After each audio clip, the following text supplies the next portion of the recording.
what are the software tools that we can use, no, in email management. So I'll give you a few.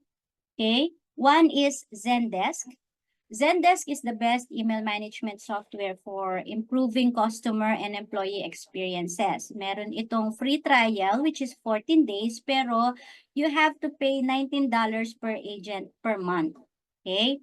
So if you don't need it, then you don't need to subscribe. Pero you can use the 14 days to just get used to it, study it, and then para sa ganun, when you land with a client that is use Zendesk, then alam mo kung paano siya gamitin. Hyver is also best for integrating with Gmail. Meron naman itong 7 days free trial and then $15 per user per month. Brevo or yung Sendinblue na ginagamit na kadalasan for broad messaging, no? Meron siyang free plan available and then $25 ito per month. Yung free plan niya has no limited time, but I think ang limitation lang is the number of contacts you can put. Parang ewan ko kung 200 or 500 lang ang contacts na pwede mong ilagay para magamit mo yung Brevo. Okay? And then SaneBox is for personal inbox management. Mostly mga celebrities, they are using this. It's a free trial for 14 days, but it is $59 per year for one email account. So if you have multiple email account, then it's $59 per email account. Then Front is best software for segmenting customer emails na it's $19 per seat per month as a starter. So wala siyang free trial. Live Agent naman, it is best for email ticketing tools, mga ginagamit halos ng mga travel agency.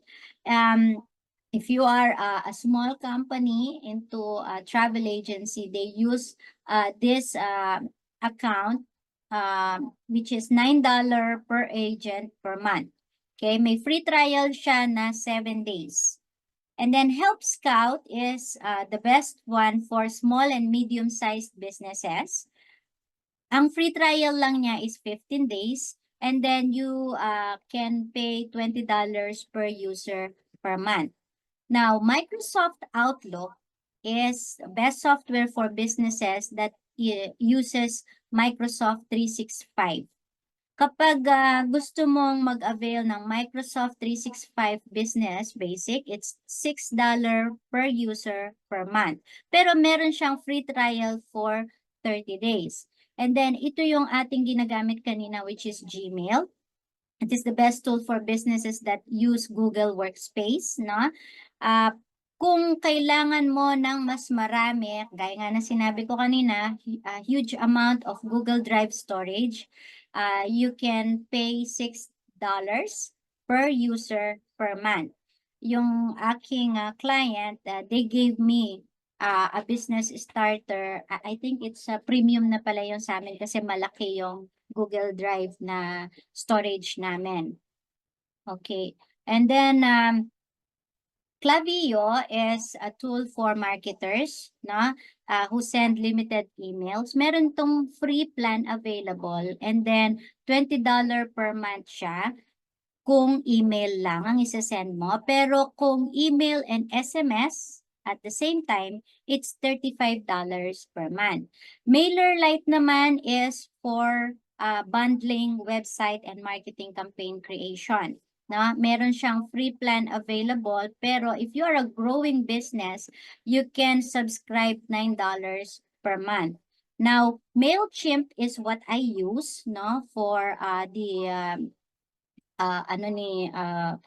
tawag nito, dun sa aming newsletter ng aming ministry, Zoe Peresos Ministry. Ito yung ginagamit ko. Pero we are only using the free plan available. Kasi yung free plan available is pwede ka lang maglagay up to 500 email addresses. And then you can subscribe to them starting from $13 per month, which includes 3 users. Okay? And then Active Campaign is almost the same, no? It is used for automating email marketing campaigns. It has free trial for 14 days. And then meron siyang subscription na $29 per month, which is including one user. Okay? So, ito yung Gmail ng aking ginagamit for our, ay, hindi ito. Okay, let me give you, ayan. Ito yung sa Geek, we have, ayan, maraming folders yan. Ganyan kadami na yung natrabaho ko.